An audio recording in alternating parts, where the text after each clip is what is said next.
My bridesmaid humiliated me at my reception with a vulgar lie. Her boyfriend dumped her after 3 weeks and she doesn't know why. I saved myself for marriage because it was important to me. I grew up in a faith that valued waiting, and even when I questioned other parts of my upbringing, that value stayed with me. My husband Theo knew from our first serious conversation that I was a virgin, and intended to stay that way until my wedding night. He respected that completely. He never pressured me or made me feel strange about my choice. He said he loved me for who I was, and my values were part of that. We dated for 3 years before he proposed. Our wedding was planned for 18 months after that. I wanted everything to be perfect because I'd been dreaming about this day since I was a little girl. I chose every detail carefully. The venue was a garden estate with white roses everywhere. The colors were ivory and soft gold.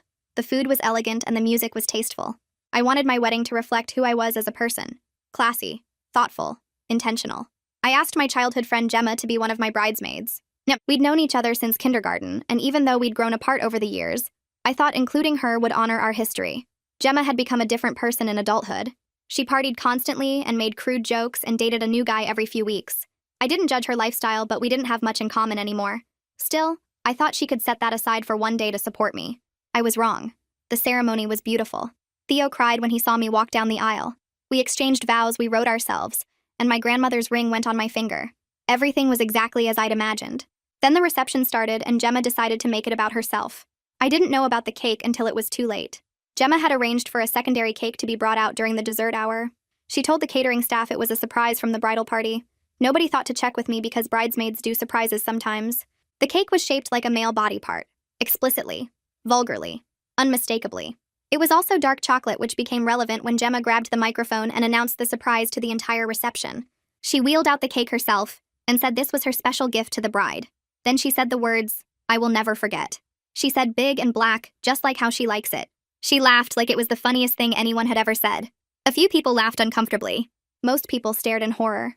My grandmother clutched her chest. Theo's parents looked at me with confusion. My mother started crying.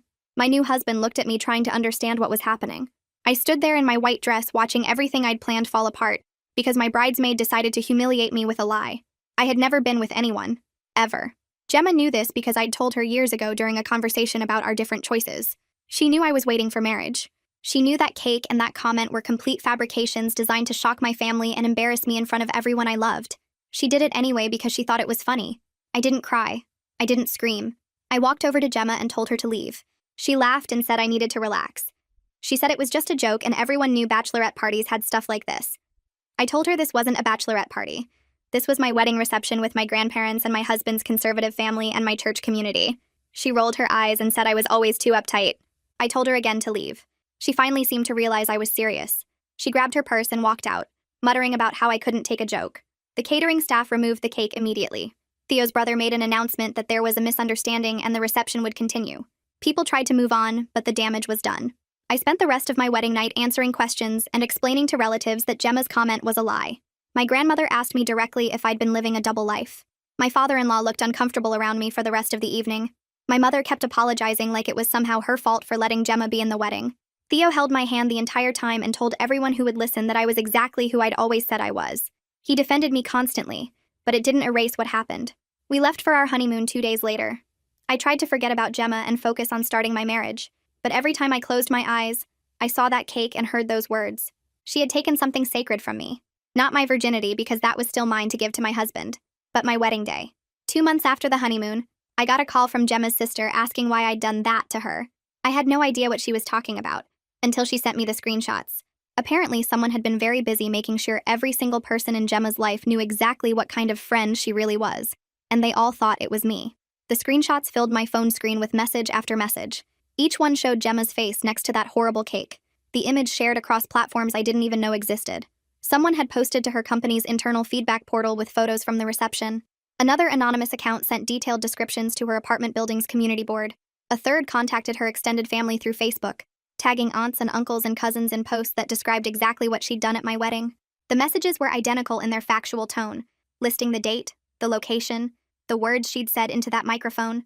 No exaggeration, no emotion, just the plain truth repeated over and over to everyone who knew her. I scrolled through dozens of screenshots showing different platforms, different anonymous usernames, all created within the same week. Whoever did this had planned it carefully, methodically destroying every part of Gemma's life with surgical precision. My hands shook as I called her sister back.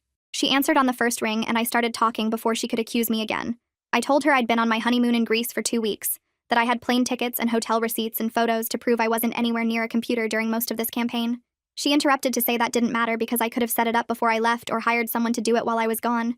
I asked why she thought I would spend my honeymoon obsessing over Gemma when I'd been trying to forget the whole wedding disaster. She laughed, a bitter sound that made my stomach hurt. She said Gemma lost her marketing job yesterday after her boss received 3 separate emails from anonymous accounts detailing her poor judgment and character issues.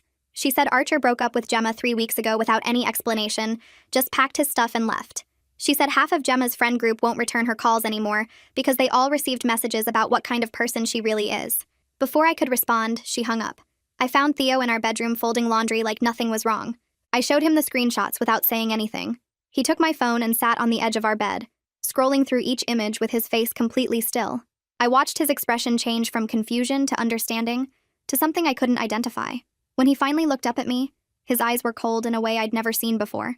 I asked him directly if he knew anything about this revenge campaign. He handed my phone back and told me he didn't do it, but he wasn't sorry it happened either. The flatness in his voice scared me more than anger would have. This was my husband who cried at animal shelter commercials, who apologized to furniture when he bumped into it, who sent thank you cards to everyone who attended our wedding. The person sitting in front of me sounded capable of anything. I spent the next 2 days at our dining table with my laptop open and notebooks spread everywhere. I made a list of every single person who attended our wedding reception. 217 guests, plus the catering staff of 12, plus the venue coordinator and her assistant, plus the photographer and videographer. Any of them could have witnessed what Gemma did. Any of them could have told friends or family members who weren't there. I created a spreadsheet tracking who had technical skills, who had time to execute something this organized, who hated Gemma enough to want her destroyed. The list grew longer instead of shorter. I added columns for motive and opportunity and means, trying to narrow down suspects like I was solving a crime. But the systematic nature of the campaign suggested someone with real technical knowledge, someone who knew how to create anonymous accounts and use VPN services and coordinate across multiple platforms. That eliminated most of my relatives, but opened up possibilities I didn't want to consider. Theo's brother called on the 3rd day asking if I'd heard about the Gemma situation making rounds on social media. My stomach dropped as I asked him what he meant. He explained that wedding guests were sharing the story in private Facebook groups, posting about how shocked they were that someone would be so cruel at a friend's wedding.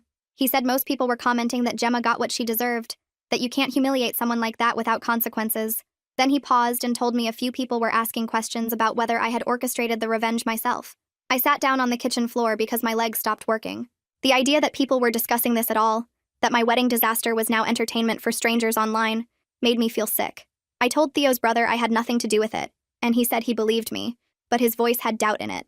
Nicolette reached out through a text asking to meet for coffee. I hadn't talked to her since the wedding, even though we'd been friendly for years. We met at a cafe near her office, and she hugged me before we sat down. She told me Gemma had been calling her crying for the past week, claiming someone was systematically destroying her life. I stirred sugar into my coffee and waited for Nicolette to say I was the obvious suspect.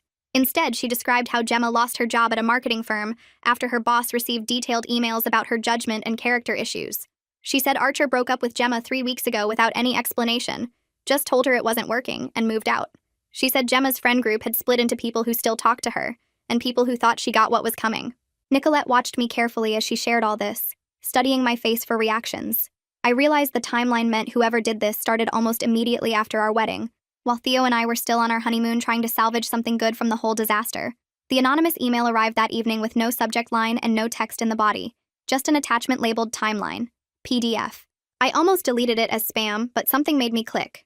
The document opened to reveal a professionally formatted spreadsheet showing every single message sent about Gemma, organized by date and platform and recipient. Column headers read date, platform, target, account used, message type, confirmation of receipt. Rows and rows of data tracking the entire revenge campaign across 3 weeks. Someone had contacted her employer through their anonymous tip line on 3 separate occasions. Someone had messaged her apartment complex manager with concerns about a tenant's behavior. Someone had reached out to 14 different friends with detailed accounts of the wedding incident. At the bottom of the last page was a single line in bold text that made my hands shake. It said, "She humiliated you in front of everyone you love. Now she knows how that feels." I tried to trace the email address, but it led nowhere. Registered through an encrypted service that hid the sender's identity completely. My mother showed up at my door 2 days later without calling first. I knew something was wrong when I saw her face, all red and puffy from crying. She came inside and sat on my couch and broke down completely. Between sobs, she told me church members had been asking her questions about whether our family orchestrated revenge against Gemma. Someone had apparently told the pastor that Gemma's life fell apart suspiciously fast after the wedding, right around the time we left for Greece. Now people were whispering about whether this was how good people should behave, whether revenge was ever justified, whether our family had crossed a line. My mother grabbed my hands and begged me to tell her I had nothing to do with it. The fact that she had to ask, that my own mother needed reassurance I wasn't capable of this level of cruelty, broke something inside me. Lana called me 3 days later asking to meet for lunch without Theo. We sat in a quiet restaurant booth and she ordered for both of us without looking at the menu. Then she told me she'd overheard Theo on the phone 2 weeks after our wedding, talking to someone about making sure everyone knows what kind of person she really is. She said she didn't think much of it at the time because people say things when they're angry and Theo had every right to be upset about what happened at our reception. But now with everything that had happened to Gemma, she was worried her son might have done something he couldn't take back. The way she watched me while she talked, protective and cautious at the same time, made me realize she was trying to warn me about my own husband. I confronted Theo that night after dinner, telling him exactly what his mother had overheard. He stopped loading the dishwasher and turned to face me. I asked him directly if he orchestrated the campaign against Gemma. He said no, he didn't do it, and I could see he was telling the truth. But when I pushed harder, asking if he knew anything at all about what happened, he admitted he was angry enough to want revenge. He said he called a few mutual friends after the wedding to make sure they knew the full story of what Gemma did. He wanted people to understand why we left the reception early, why I spent our wedding night crying instead of celebrating. He insisted he only talked to maybe 5 people, just phone calls to explain what really happened.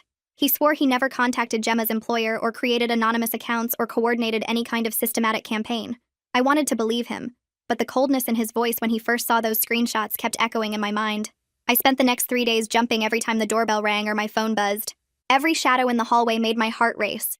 Every notification felt like it might be another accusation, or another piece of this mess falling apart. Theo kept asking if I was okay, and I kept saying yes, even though I wasn't. The silence from Gemma's side felt like the calm before something worse. On the 4th morning, someone knocked on my door at 7:30. I looked through the peephole and saw her standing there. Gemma looked nothing like the woman who'd wheeled that cake across my reception floor. Her hair hung limp and unwashed around her face. Dark circles sat under her eyes like bruises. She'd lost weight, enough that her clothes hung loose on her frame. She wore sweatpants and a hoodie that looked like she'd slept in them. I opened the door because I didn't know what else to do. She pushed past me into my apartment without asking permission. Her hands shook when she turned to face me. She said I needed to call off whoever I'd sent after her.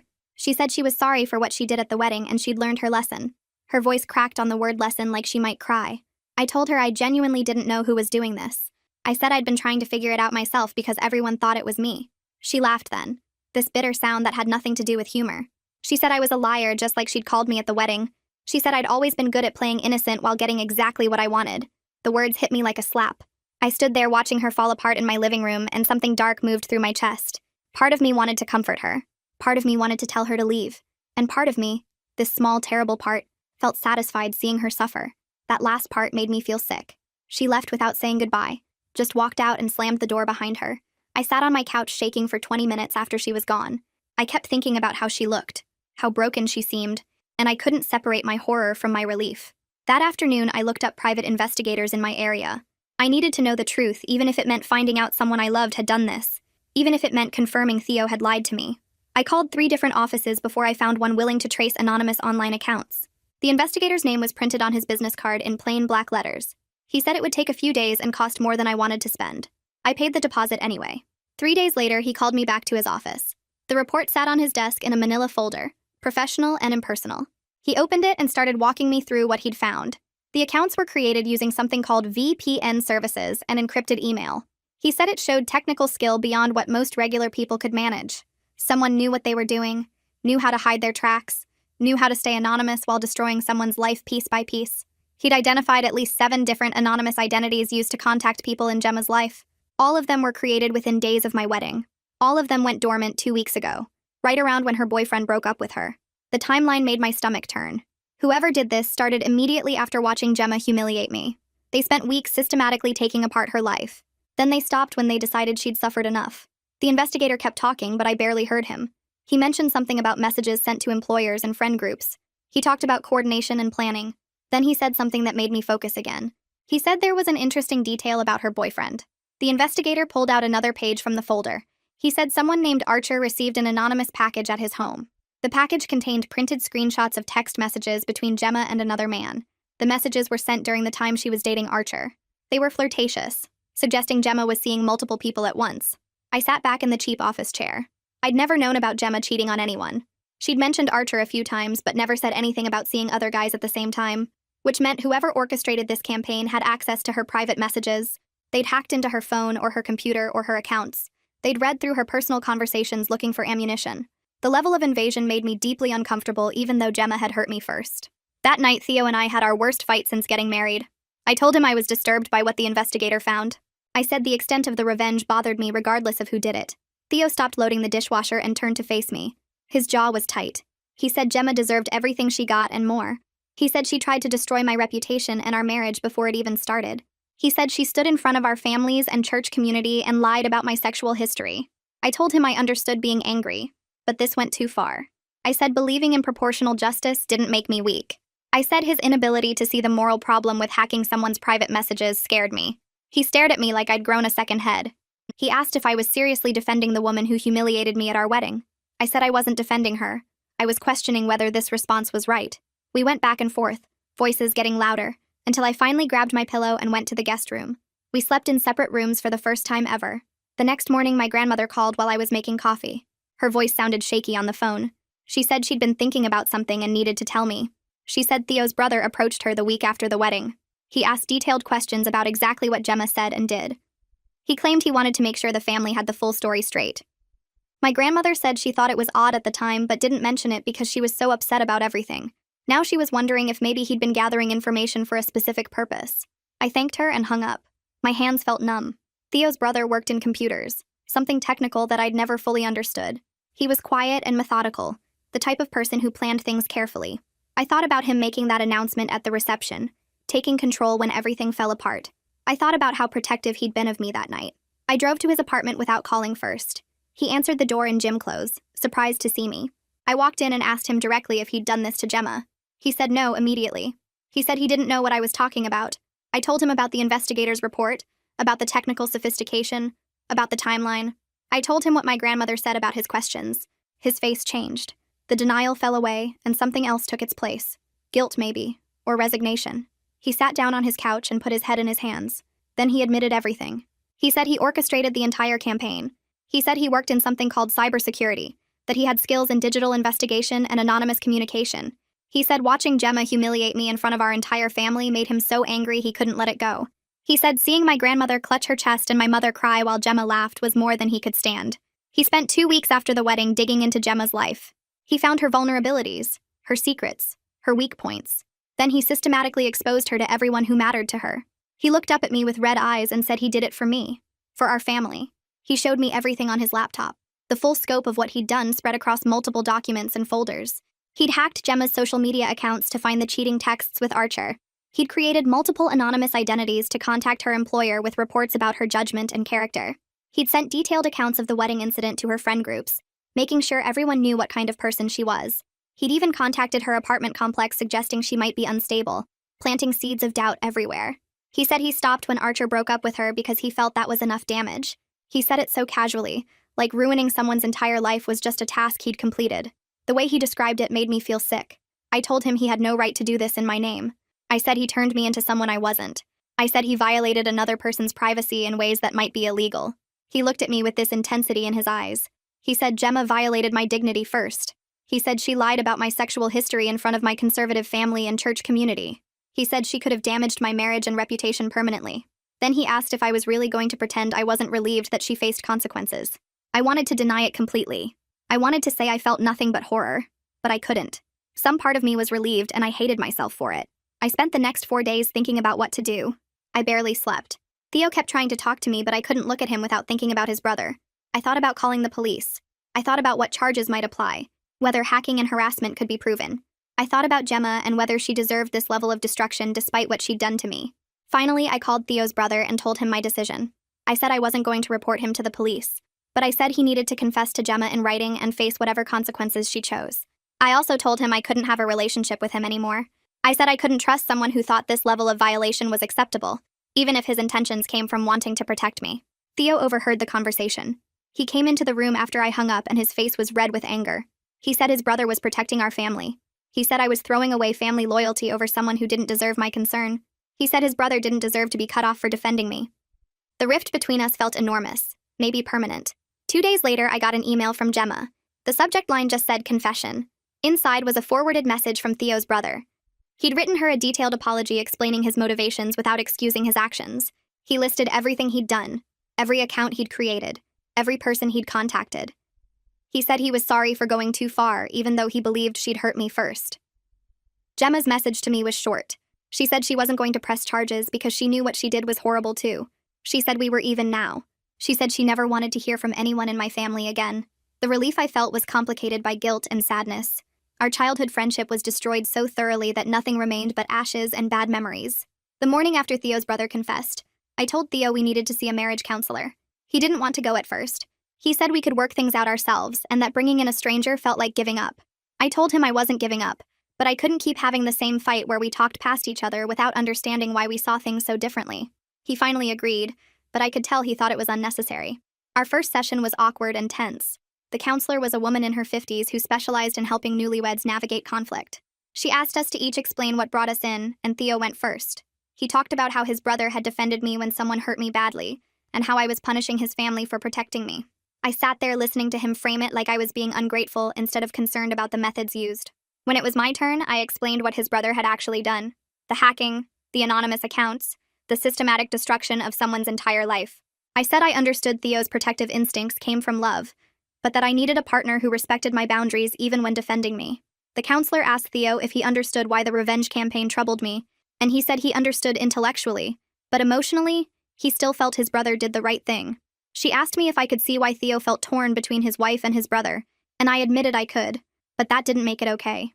We left that first session without any resolution, but at least we'd said things out loud to a neutral third party. The second session a week later went deeper. The counselor asked Theo to describe what he felt when he saw me humiliated at our wedding. He talked about rage and helplessness, about wanting to protect me but not knowing how. She asked if maybe his brother's actions felt satisfying, because they gave him a sense of justice when he'd felt powerless. Theo got quiet, and then nodded. She asked me what I felt when I learned what his brother had done, and I said I felt violated all over again because someone had acted in my name without my permission. The counselor helped us see that we were both reacting to the same trauma, but in completely opposite ways. Theo wanted revenge to restore balance, and I wanted distance to maintain my values. Neither of us was wrong, but we couldn't keep dismissing each other's perspectives. Over the next few weeks, we kept going to counseling every Thursday evening. Some sessions were productive, and some ended with us sitting in the car afterward in silence. Slowly, painfully, we started learning how to talk about our different values without contempt. Theo began to understand that defending me didn't mean disregarding my wishes, and I began to understand that his protective instincts weren't about controlling me, but about loving me fiercely. Some days were better than others.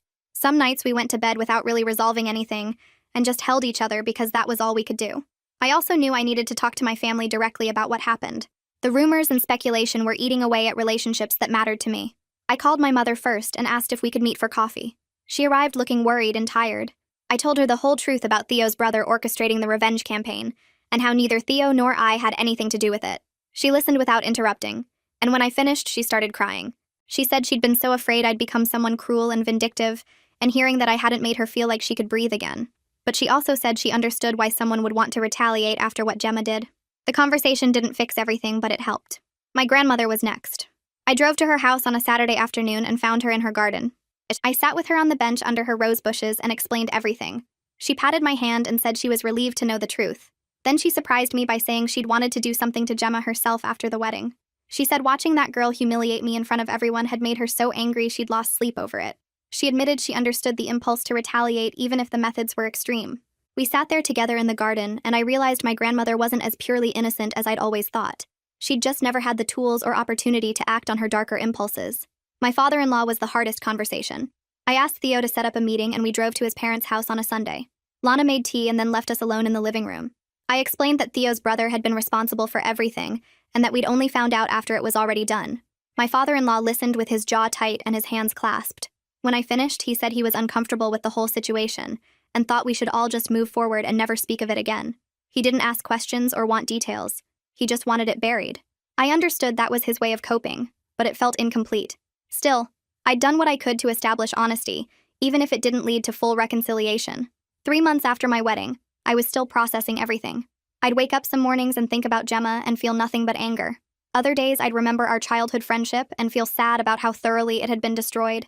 I'd learned things about myself I hadn't wanted to know. I was capable of darker feelings than I'd admitted. Relief and horror could exist in the same moment. My values around forgiveness were more complicated in practice than in theory. I hadn't orchestrated what happened to Gemma, but I couldn't pretend I was entirely sorry it did. That moral uncertainty was something I'd have to live with. I couldn't be the person who said revenge was always wrong when part of me felt satisfied by what happened. I also couldn't be the person who endorsed what Theo's brother did when it violated everything I believed about human dignity. I existed somewhere in the messy middle, and that was uncomfortable but honest. Theo and I were finding our way to a new normal. We'd set boundaries with his brother after he confessed to Gemma.